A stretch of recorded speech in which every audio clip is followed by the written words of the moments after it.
இது வந்து பனங்கிழங்குன்னு சொல்லுவாங்க, இல்லாட்டி கூமுன்னு சொல்லுவாங்க. இது வந்து வாயு வந்து அதிகங்க. ஆனால் சீசன் சொல்ற மாதிரி நம்ம சாப்பிட்டுக்கணும். இதை வந்து வாயு கம்மி பண்ணுறதுக்கு எப்படி செய்யலாம்னு பார்க்கலாங்களா?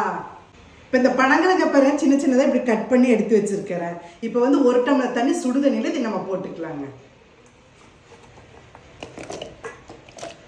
மஞ்சள்தூள்.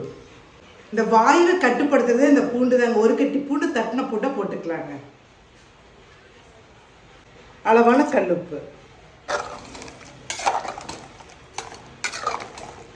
5 விசில் குட்டை எடுத்துக்கலாங்க.